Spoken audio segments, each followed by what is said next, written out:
One crisp October day, my friends and I found ourselves meandering through nature when we accidentally stumbled upon a secluded forest lake. The water lay like a sheet of dark, motionless glass, so still and impenetrable that fallen leaves and debris rested in silent tribute to its eerie calm. The entire place was enveloped in a deafening quiet. Not a whisper of wind disturbed the air, and the surrounding trees stood as mute witnesses, as if anticipating something momentous. "Wow, isn't this place amazing?" she breathed, her voice soft with wonder. She bent down, picking up a flat pebble, ready to skip it across the water. Yet, at the last moment, she hesitated, as though unwilling to break the spell of the silence that made this spot so magical. I too was mesmerized, silently gazing at the water's surface, caught up in the moment. Breaking the stillness, I called out, "Who wants to take a swim? Are you insane? It's October, you'll freeze!" One of my friends shot me a look of disbelief, he protested, but I wasn't deterred. I wanted to impress Tanya, and I wasn't alone in that desire. Even Artyom seemed to be vying for her attention. Once, in our childhood, our bond was built solely on friendship, yet, as puberty arrived, everything changed. Suddenly, Tanya became far more captivating than before. Sensing the challenge in her eyes, I grinned and decided to act. Without a moment's hesitation, I strode toward the water, shedding my windbreaker, sweater, and t-shirt along the way. My heart pounded with adrenaline as I prepared to leap into the dark, mysterious depths. Tanya screamed, half laughing, half worried. Artyom hollered as a burst of icy water splashed around me. I loved that instant of immersion. The world's sounds faded away, my body relaxed, and for a brief moment I felt completely weightless. Underwater, I slowly opened my eyes. The scene was surreal. Above, the sun's glare was almost blinding. Below, the lakebed was littered with stones, sand, and the skeletal remains of drowned trees. Then, amidst the greenish murk, I noticed something that made my blood run cold. A few meters away, as if shrouded in a hazy fog, hung what looked unmistakably like a human body. For a split second I assumed it was Artyom diving after me, but no, it was not him. There, swaying in a macabre, drunken dance, was the corpse of a drowned man. His clothes were in tatters, as if he'd been yanked by a rope, and his body hung lifelessly in the water. In that instant, terror seized me. I screamed underwater, sending bubbles racing to the surface, and in my panic I nearly forgot I was still submerged. The dead man was ghastly. His skin was pallid and bloated, and his face was so decayed that bits of skull peeked through the peeling flesh. His empty eye sockets and slack, grinning mouth seemed to follow my every movement, and tiny particles of decomposing flesh drifted around him like sinister confetti. Overwhelmed, I forced myself toward the surface, desperate for the blinding light and fresh air. When I finally broke through, my friends were already gathered on the shore. Tanya's smile was a mix of relief and amusement, and Artyom tried, rather clumsily, to hide his irritation at my reckless plunge. They laughed and teased me about my daredevil dive, completely unaware of the horrifying secret I'd just witnessed beneath the water's surface. Tanya chided as she wiped water from her face. Artyom echoed her sentiment, clearly eager to outdo me, but none of their banter mattered now. My body trembled from the shock, and I couldn't shake the haunting image of the drowned man. Artyom grumbled, his teeth chattering. I tried to speak, to explain what I had seen, but my voice faltered under the weight of the horror that still danced behind my eyes. In that moment I wondered, why should I burden my friends with something so grotesque? I'd just swum in water stained by death, and I couldn't bear the thought of sharing it. Disgusted by the memory, and by the chill that clung to me, I resolved then and there to shoulder this dark secret alone. Dimka, why get involved, guys? It's cold out there. Artyom, did you really think this lake was heated? It's only 8 degrees outside, and the water's always colder than the air.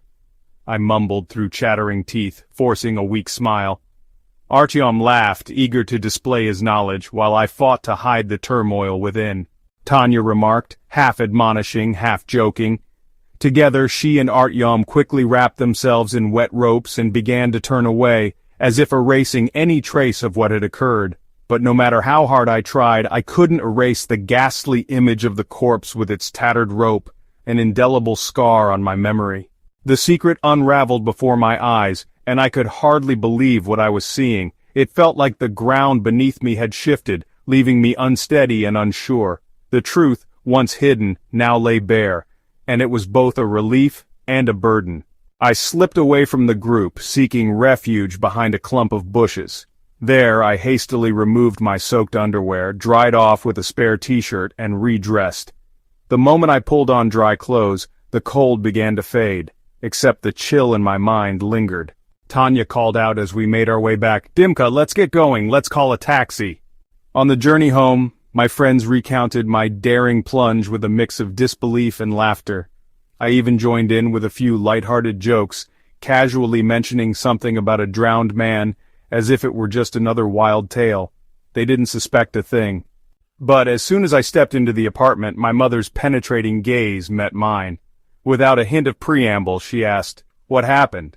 And in that moment, I knew that some secrets, even those hidden beneath the dark waters of a lonely lake, cannot be kept forever. My thoughts were written plainly on my face as I told her half the truth.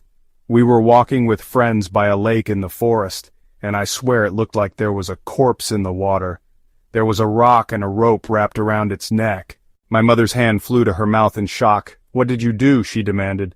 Neither Artyom nor Tanya noticed it, and I didn't mention anything to them. "Are you sure you saw a corpse?" she pressed.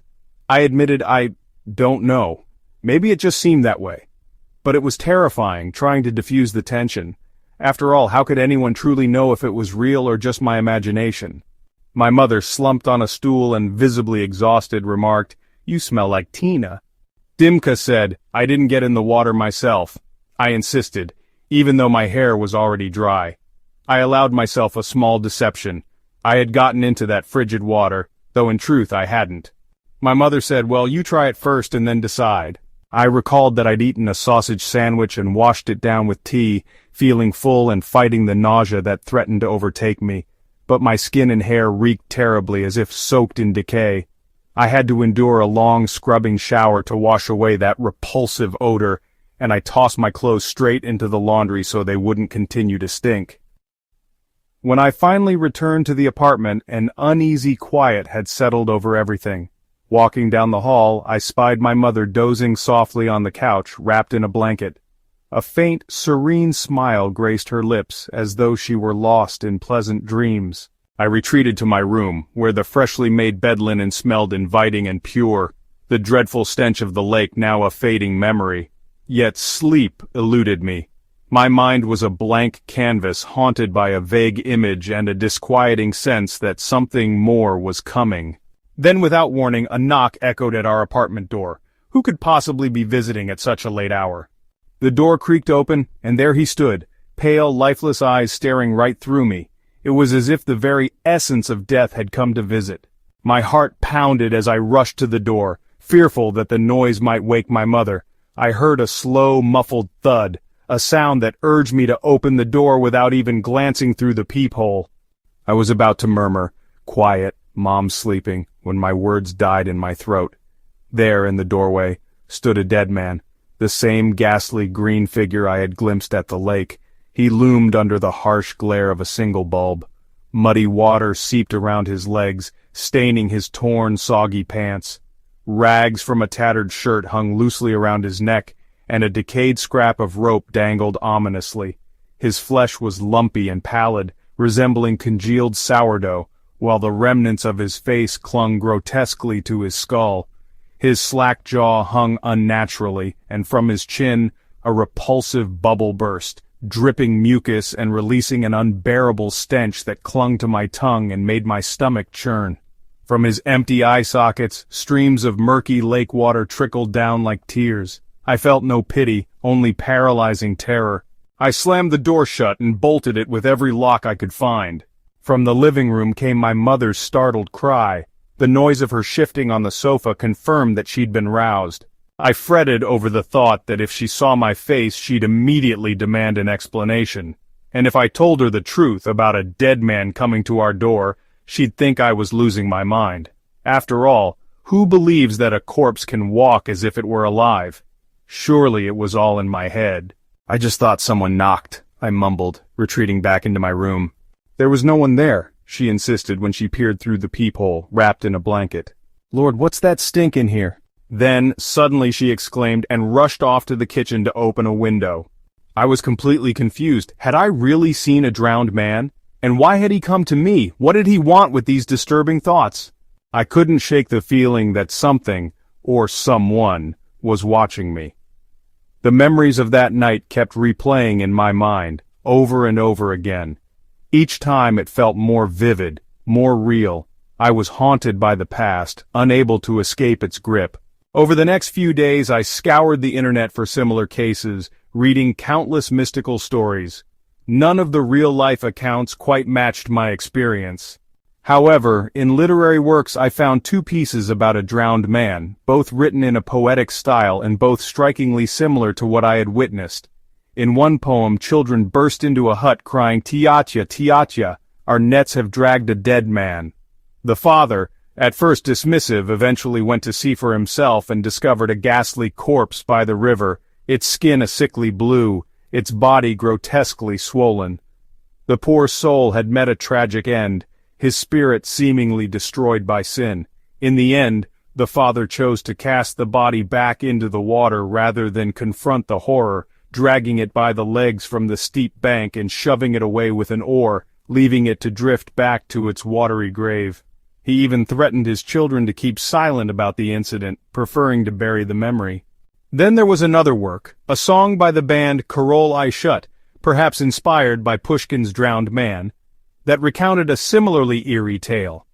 In that narrative, the main character witnessed a man's death. He thought he could help the poor soul, but his efforts were futile. A sudden chilling scream cut through the night, and as abruptly as it came, the horror faded, the water grew calm again. Yet from that moment on, the drowned man began to haunt him, a relentless specter of guilt that returned each year like clockwork.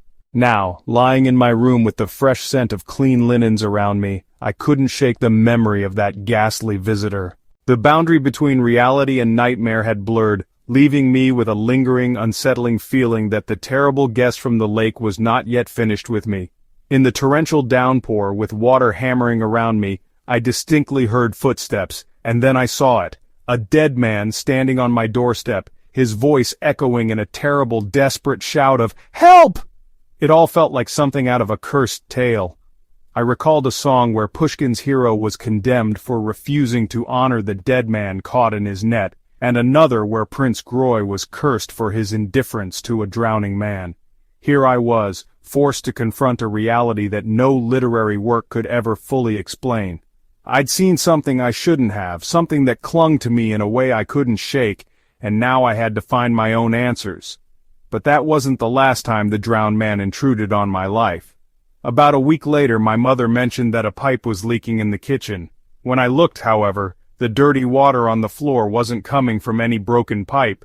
It was a muddy puddle right in the center of the room, as if someone had been standing there. Barefoot prints led away from it. The dead man had found his way into our home without an invitation, appearing like a ghost determined to assert his presence. That night, he seemed to grab me tightly, not with words, but with the sheer weight of his decaying, silent mockery. Then there was the night in the bathroom. I was home alone when I heard a quiet splash, and noticed that the door was slightly ajar, the shower curtain pulled back so that shifting glares and dancing shadows revealed a vague presence. I stood there, heart pounding, waiting for something dreadful to happen. At first, nothing stirred. Everything looked as if someone had simply filled the bathtub and left it be. Yet, unease forced me to step forward. With every hesitant step, my anxiety mounted. When I finally pulled the curtain aside, I froze. In the murky, greenish water lay the same peeling corpse with a rope around its neck. I gasped, stumbling back as the lifeless body jerked suddenly, turning its head toward me. Water cascaded out in a deluge along the edges of the tub, and terror stole my voice. I bolted from the bathroom, hiding in my room like a frightened child, my mind reeling with panic. Later that day, when Mom returned, She only saw the aftermath of that spectral bath. "Dima, what did you do here? Why is there water everywhere?" she demanded, oblivious to the true horror. I couldn't decide whether the dead man's visit was meant to drive me mad or force me to deal with his unburied presence. Part of me wondered if I should have confided in my friends instead of keeping everything to myself. Perhaps if we'd reported him, the body might have been fished out of the lake and given a proper burial. Maybe it wouldn't be too late to set things right. That very evening, and all through the long, relentless night, with rain pounding the windows and streets turned into rivers, I resolved to meet Artyom and Tanya in person. I needed them to see, firsthand, that I wasn't joking, that this was no ordinary prank of nature. When morning finally broke and the rain ceased, I reached for the phone and called Artyom. "Hi, Diman here," he answered, his voice muffled with sniffles as if suffering from a stubborn cold. "Hey, Tioma, can we meet? I need to tell you something important." His voice was hesitant. Then, after a long pause filled only with sniffles and awkward silence, he said, I don't know. What happened?" I barely managed to keep my frustration in check. "Tanya died," he finally blurted out, his words stumbling over one another. Everything was swimming before my eyes. I collapsed, like I was drowning in my own blood. I sank into a puddle. A friend interjected, incredulous. "Are you serious? Did she really just—" But the horror in his voice told me that something far worse than an accident had occurred. They'd found Tanya near the house just last night, face down in a puddle, as if the very water had claimed her. Some whispered it was a freak accident, a slip or a fall that led to choking on water, but deep down, I couldn't shake the dreadful thought. The drowned man had taken her life. Such coincidences never happen without reason. If Tanya was truly a victim of this spectral curse, then Artyom might be in danger too. We were all bound by that cursed lake. The news of Tanya's death left me numb. We'd grown up together, neighbors since childhood, and I'd always harbored quiet affection for her. Now she was gone, lost to an inexplicable watery fate. A lump rose in my throat as despair threatened to overwhelm me. I wanted nothing more than to hide away and wail in helplessness, but I couldn't let that happen. Not when Artyom was counting on me. With great effort, I forced myself to rise, dress, and leave the apartment. My mother called after me, "Where are you off to now?" But I didn't answer. There was no time for explanations. I raced to Artyom's apartment, bypassing pleasantries, and met him with a serious, haunted look. In the quiet of his kitchen, we sat down, and I unburdened everything, the tale of the lake, the dead man, and his relentless hauntings. I spoke with an unwavering certainty that Tanya's death was no accident but the work of that cursed presence. Artyom listened in silence, his expression unreadable, then looked at me with a mixture of disbelief and sorrow. "Diamond," he finally said, "this is all shock. I feel it too. But are you sure about all this? Tell me, really, what happened?" In that charged moment, as we sat together amid the aftershocks of a nightmare too surreal to accept, all I could think was that the drowned man was not just a ghostly visitor. He was a harbinger of doom, and his dark intentions had already claimed one of us. And if Tanya's death was his doing, then none of us were safe. "You speak harshly," my friend snapped, his tone edged with irritation. "The dead man crawled out of the lake and drowned Tanya in a puddle. You don't find any of this funny. Show some respect." I tried desperately to cling to something solid as he continued. "And you haven't noticed any of the strange signs these last few days? The odd smells, those unsettling sounds, and wet footprints everywhere? Listen, demon," he added bitterly. "Our friend is dead, and it's more than hard to bear. We need to survive this nightmare." Artyom turned away, avoiding my gaze, and in that moment I realized I wouldn't be able to convince him of what I'd seen. Silently, I knew I had to leave without further argument. I had to act immediately.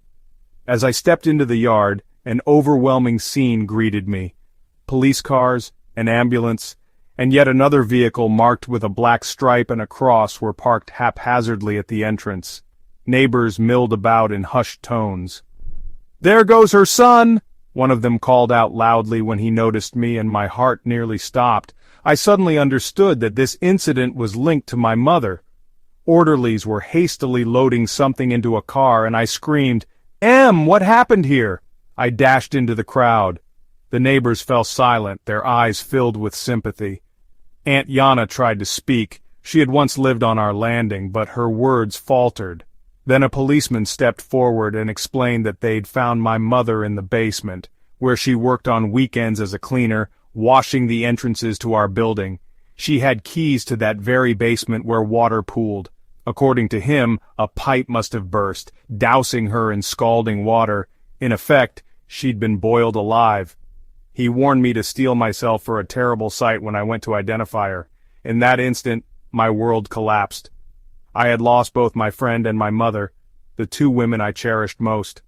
My mind went numb. I couldn't cry, couldn't scream. I just stood there frozen. The people around me seemed like lifeless mannequins, and from the open basement door, steam billowed in thick, ominous clouds. Then, amid the darkness, a pale figure flickered for a brief second, a ghostly presence draped in wet rags. It was him, the drowned man.